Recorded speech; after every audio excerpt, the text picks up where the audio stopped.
Buen día. Oye, pues estamos aquí hablando de varios temas. Uno de ellos, pues yo creo que va a ser lo que nos ocupe, no creo, va a ser lo que nos ocupe de manera muy intensa en las próximas semanas, ya que se echó a andar este periodo de sesiones para legislar, pues estamos en la lógica de una dinámica muy acelerada para grandes transformaciones a la Constitución, ahora que la conmemoramos, mi querido Lorenzo. ¿Cuál Constitución, verdad? Entre otras cosas, esta Constitución que desde luego ha sido modificada muy ampliamente y el año pasado de manera muy profunda con cosas que tienen que ver con la cuestión petrolera, con la cuestión de telecomunicaciones, con el asunto político electoral, todo lo que aquí está a la vista. Y ahora viene, pues, el conjunto de decisiones legislativas y de discusiones legislativas que o bien mantienen el, entre comillas, espíritu de las reformas constitucionales o lo van modificando según la fuerza de quienes cabildeen, según la fuerza de quienes impongan sus propios intereses o según la debilidad del propio Congreso que puede o no trastocar de una u otra manera las reformas constitucionales que tenemos a pasto temas para discutir. Así que ese es el momento en el que nos encontramos. Lorenzo, ¿cómo lo ves tú? Bueno, varios puntos de ataque de este tema que propones, Carmen. En primer lugar, está lo de la Constitución misma, que creo que vale la pena por lo menos mencionarlo. René Delgado, en un artículo que escribió el sábado pasado en Reforma, creo que lo señala muy bien. Ya la Constitución de 1917 no existe. En realidad no podemos, digo yo, celebrar a la Constitución actual, porque quién sabe cuándo nació. La del 17, pues nació en el 17, y sabemos quiénes fueron los creadores, desde Carranza y sus allegados, hasta algunos de los generales más radicales de el obregonismo, como el general Múgica. Pero la nueva Constitución, qué sé yo, empezó a modificarse con Salinas. Bueno, ya traía una buena cantidad de modificaciones, y luego con Salinas empieza ya a adquirir el carácter de marco constitucional del neoliberalismo, y ahora con Peña Nieto se termina de dar esta forma. Así que cuando hablemos de la Constitución vigente, no tenemos claro cuándo se inició, no la vamos a poder celebrar si es que alguien quisiera celebrarla. Así que andamos celebrando la del 17 que ya murió, y pasemos ahora al otro punto, al punto central, a lo que tú has estado insistiendo con Madero y sobre todo con Villamil, de la capacidad que tienen ciertos poderes fácticos de cabildear, y cabildear con mucho éxito. Yo no sé, Carmen, si has tenido oportunidad de leer un pequeño informe, 30 y tantas páginas, de Oxfam, esta organización. ¿El de la desigualdad? Sí. Es bárbara, sí. No, bueno, no lo leí, pero entrevisté a Oxfam y lo transmitiremos precisamente esta noche, fíjate tú. Ah, bueno, pues es un informe muy bueno, muy fuerte. Es un manifiesto al mundo, en realidad, lo que hace Oxfam. Sí. Muy, muy sucinto, pero muy duro. Señala que estos 85 personajes que se reunieron en Davos, a donde fue Peña Nieto y fueron Dilma Rousseff, la presidenta de Brasil, y muchos otros que van siempre a este cónclave de los ricos y poderosos, el dato simple, mondo y lirondo de que 85 personajes que podrían caber fácilmente en un vagón de ferrocarril, supongo que un vagón muy lujoso, tienen el control de la mitad de los ingresos que tiene la humanidad. Media humanidad, 3.500 millones de personas. Si se suma lo poquito que cada una de ellas tienen, es igual a lo que tienen estas 85 personas. Así que nunca en la historia del mundo se había llegado a una concentración de recursos tales. como la que hay ahora. Bien, el siguiente punto es, estos personajes han capturado a los gobiernos, y ahí ya entramos al tema de la legislación sobre televisión y medios de comunicación, etcétera, en México.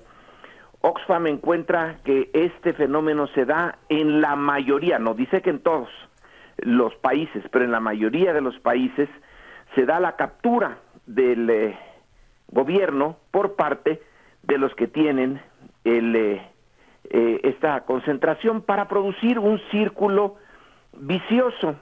Este círculo es que con la fuerza que les da el dinero, interfieren en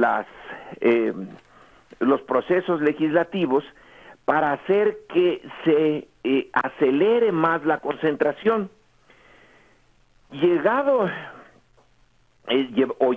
esto a sus últimas consecuencias, bueno, pues sería aquello que Marx señaló en el siglo XIX, de cómo la burguesía va absorbiendo a unos burgueses a otros burgueses, hasta que, supongo yo, que en esa lógica nada más va a quedar un solo personaje en el mundo que sea el dueño de toda la riqueza, porque a la velocidad de concentración que estamos experimentando ahora, pues para fines del siglo XXI ya no van a quedar 85, sino van a quedar 2 o 3.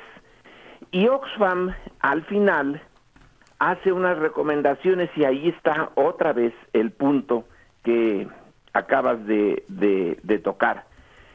Le pide Oxfam en Davos a los dueños de medio mundo, literalmente, que ya no intenten capturar a los gobiernos. Nada más le faltó decir a Oxfam, por favor, no lo pone, pero está implícito, por favor, ya, señores del dinero, no estén comprando a los gobiernos, porque miren, esto va a debilitar la voluntad democrática de las poblaciones, y entonces pues va a perder la democracia.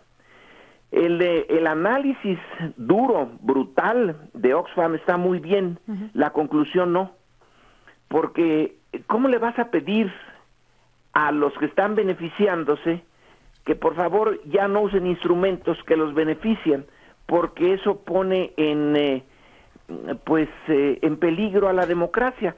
Y al propio régimen, el tema de Oxfam es que dice que al propio régimen, porque ahí se está planteando una crisis del propio modelo capitalista moderno.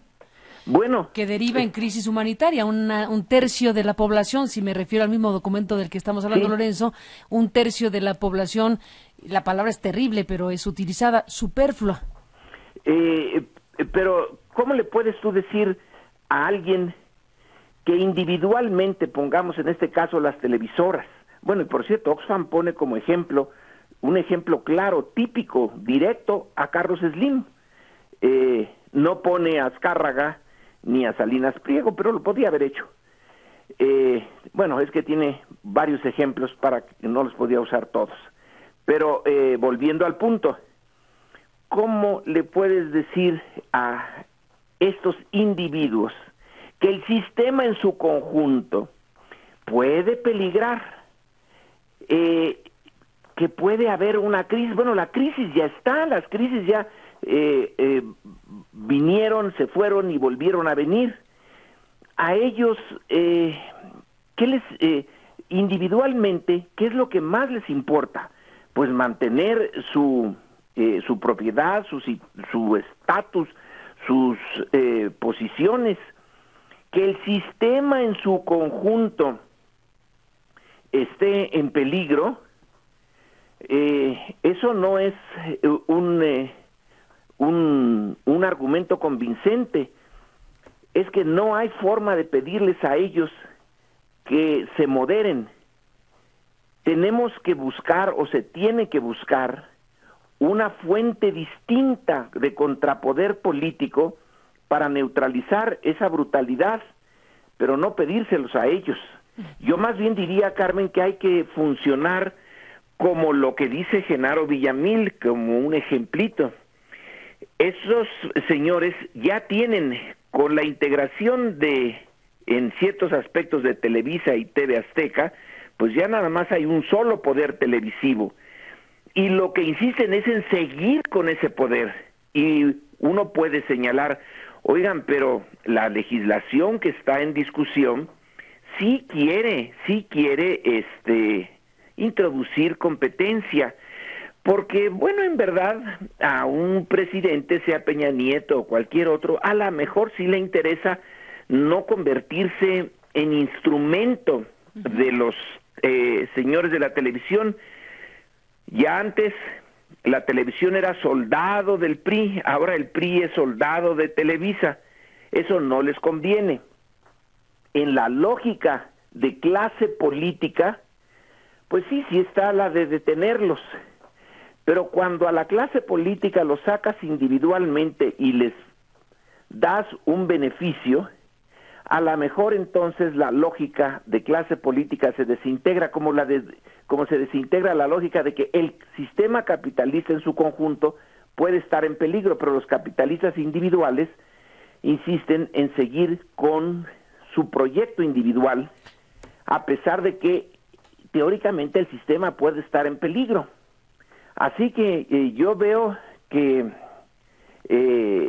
está muy bien mantenernos alertas y presionar desde fuera, porque los señores del capital no entienden de esta sutileza de que, oiga, mejor no gane tanto, pero mantenga la estabilidad. Prefieren aumentar sus ganancias y que la estabilidad de eso se encarguen otros. Para eso tienen al gobierno, para que él se haga cargo, y cuando la inestabilidad llega como en Michoacán, bueno, pues a ver ahí cómo le hacen ellos. Entonces son lógicas distintas, yo diría que perversas, pero la lucha es casi a muerte y cotidiana entre lo que sería el interés general, que ¿quién lo defiende? Medio lo defienden a veces unos partidos, a veces el gobierno porque les conviene, y el interés particular, que ese sí lo defienden todos los días y como leones, a quienes está beneficiando esta concentración de poder, de ingresos. Y bueno, lo de las leyes secundarias es eso, es la lucha entre gobiernos ya semicapturados y una cierta conciencia por ahí de que hay un interés general que también conviene tener en cuenta, porque a lo mejor es la manera de mantener la estabilidad, no de irse hacia una situación más justa, simplemente mantenerla injusta, pero sin que se rompa la estabilidad. Pues Lorenzo Meyer, déjame hacer una pausa. Denise Dresser, yo creo que sí le caló lo que le dijimos, Está en la línea telefónica Denise, se incorpora a la mesa y se incorpora a este análisis. Déjenme, Denise, Lorenzo, hacer una pausa y regresamos. Y por cierto, aprovecho el viaje, Lorenzo, y bueno, pues hago el anuncio completo. Esta noche estaremos conversando en CNN con Carlos Zarco, que es precisamente el director ejecutivo de Oxfam, y nos cuenta del estudio que has referido, Lorenzo. Así que estamos en la misma. Volvemos después de la pausa. ¿Qué es lo que tendría que haberme calado? Que dijimos que te habías ido de puente porque no contestabas. Sí, lo lamento, pero estoy presente de voz, aunque no sea físicamente e intelectualmente, siempre a tu lado, Carmen. Bueno, pues gracias, Denise. Lorenzo, estamos aquí conversando con el doctor Meyer precisamente sobre el tiempo que se avecina, que ya llegó en términos de modificaciones a la Constitución y modificaciones en diferentes temas de la vida nacional. Ya una vez dada la apertura del periodo ordinario, que van a ser las próximas semanas de gran intensidad, pues la gran discusión viene, como lo planteaba Madero en una entrevista previa a esta mesa, en la pregunta de si se mantendrán o no los acuerdos principales que llevaron a la élite política al Pacto por México y demás cuestiones. Y bueno, uno de los grandes asuntos tiene que ver, desde luego, con las telecomunicaciones, no únicamente porque ahí están los otros temas también a la mesa, pero se desata mayor discusión en esta mañana con motivo de lo que publicó Genaro Villamil, que es lo que estamos aquí analizando también con Lorenzo y con Gustavo Madero hace unos minutos. Desde tu perspectiva, Denise, ¿cómo aprecias el periodo que inició y en el que se juegan tantas cosas, en tantos temas y en tan poco tiempo? Bueno, antes que nada, una breve reflexión sobre la Constitución, una Constitución contradictoria, usada de manera oportunista, manoseada sexenio tras sexenio para servir los intereses de la clase política en turno. Una Constitución que comenzó siendo fundamentalmente estatista, corporativa, con solo algunos reconocimientos a lo que es el cimiento de las democracias funcionales, que son las garantías individuales. Una Constitución que empieza a sufrir transferencias importantes con Carlos Salinas, como la reforma al artículo 27, permitiendo y acabando con la reforma agraria. Después un periodo de reformas políticas importantes en los 90 que fueron sentando las bases de nuestra democracia electoral, altamente imperfecta, pero ahí está, y que sí constituyó un cambio importante con respecto a esa Constitución que colocaba diques ante la competencia real. Y ahora, en este último año de reformas intensas, vemos cambios cuyo impacto no alcanzamos a vislumbrar aún, reformas que tienen la intención de incentivar el crecimiento económico, fomentar la inversión privada, crear supuestamente mercados funcionales, pero este reformismo, Carmen y Lorenzo, coexiste con el impulso estatista, las bases nacionales del logro filantrópico que partes de la Constitución aún permiten. El Estado corporativo sigue ahí y la Constitución lo apuntala, por ejemplo, con el artículo 123. La Constitución es encarna las contradicciones de nuestro capitalismo de cuates, esa concentración de poder e ingresos que lleva al escenario descrito por Oxfam, que el Estado permite y del cual también se beneficia. Entonces, poco que celebrar, mucho que cuestionar sobre un documento que aún tiene amarres ideológicos e ideas muertas, que ya no van de acorde con un país que se dice ser o quiere ser moderno. Y ahora empieza la verdadera lucha por darle sentido operativo, práctico a las reformas, con la elaboración de las leyes secundarias.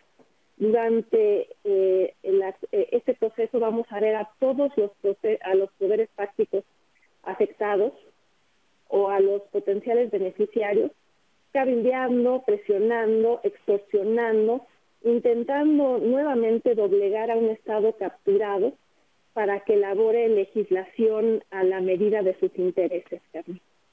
Pues ese es el tema y el gran reto, Lorenzo, que aquí estamos analizando desde luego. El perfil del Congreso mexicano nos da para pensar ¿qué, Lorenzo? Bueno, ese perfil nos da para pensar que desde hace mucho tiempo, bueno, alguien dijo hay una crisis de representatividad. Las crisis son temporales, esto ya no es temporal, hay una ausencia de representatividad. El Congreso debería de ser, idealmente, una auténtica caja donde estén todas las voces y los intereses que componen a la nación y que representen a la nación. Sin embargo, Carmen, tú lo sabes muy bien, pero quizá el público a veces no tiene tiempo de esto. En las encuestas que se han hecho en los últimos años, y una encuesta hecha por el propio gobierno, por Gobernación, la ENCUP, creo que así se llama, señala que la mayoría de los mexicanos tiene en muy, muy baja estima a diputados y senadores. Están junto con la policía en el fondo de del respeto que los ciudadanos le tienen a las instituciones.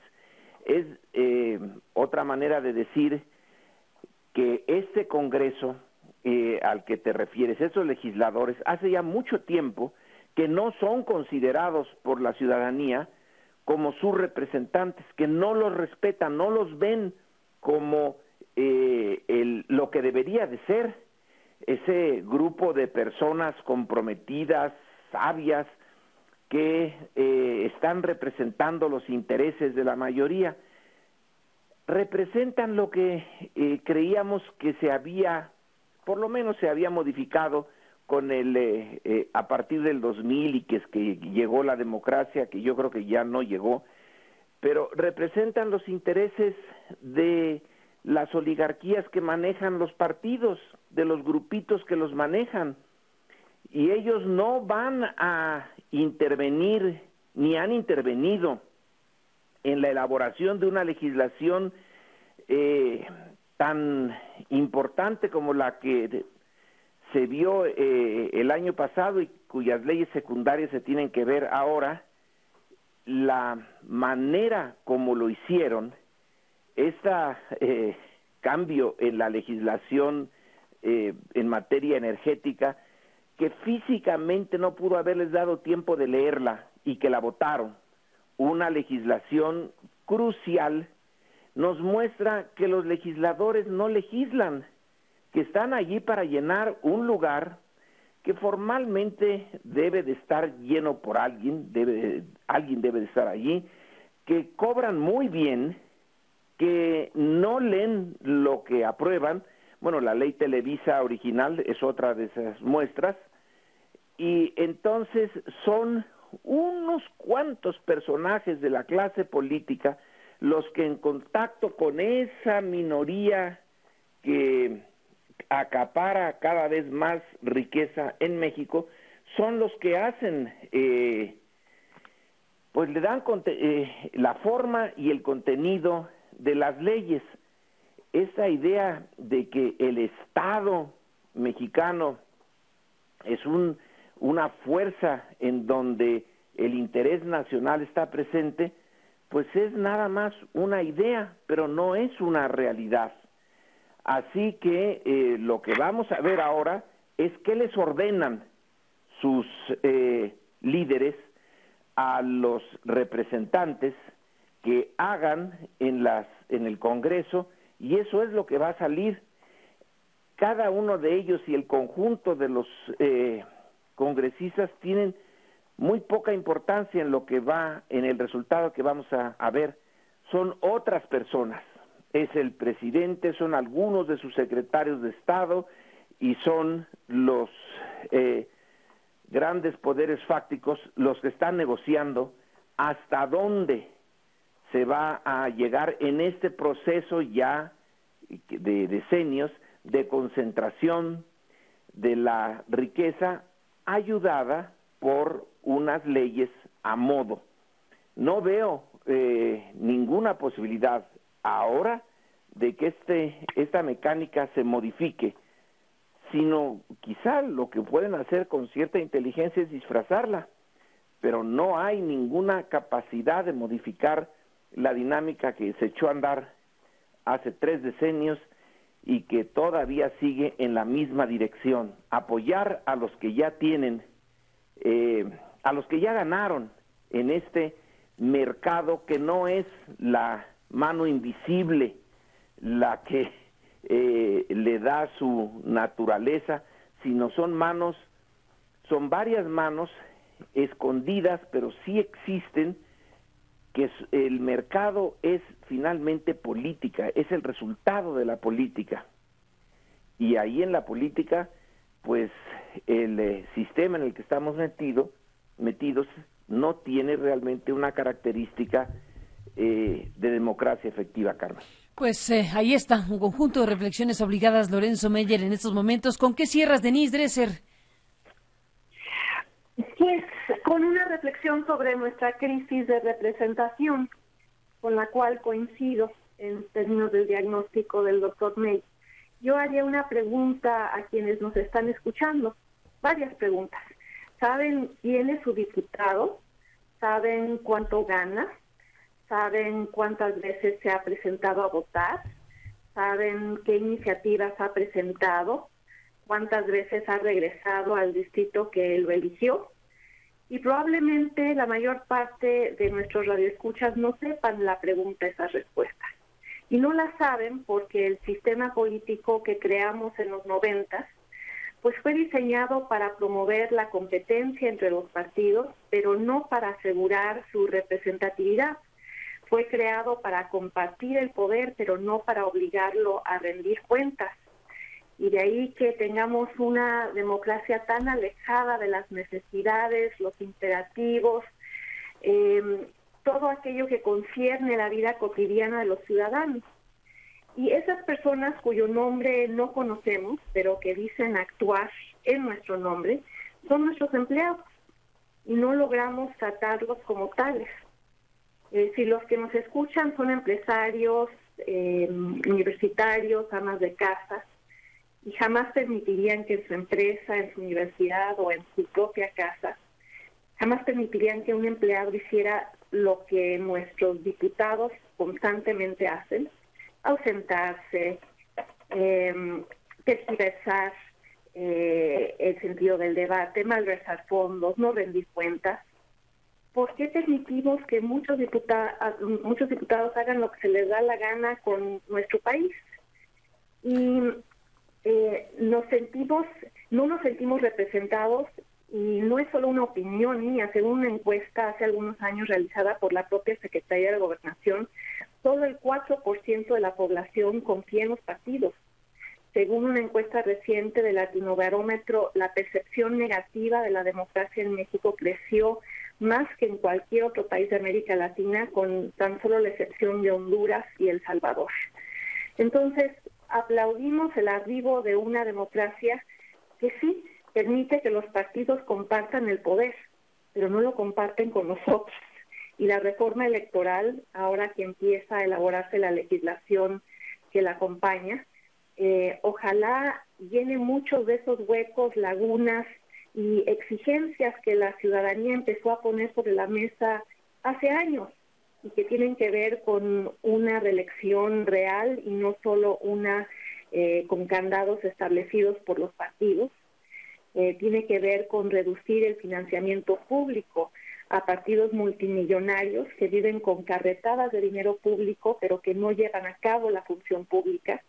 Y esa disfuncionalidad o ese déficit democrático lo venimos arrastrando desde los 90, con reforma tras reforma que realmente no atacan el corazón del problema. Ahí están las reflexiones y los puntos de vista de Denise Dresser y Lorenzo Meyer. Gracias a los dos por estar aquí esta mañana y hasta la próxima. Un abrazo y buenos días. Buenos días, Carmen. Buenos días a los dos. Volvemos después de la pausa.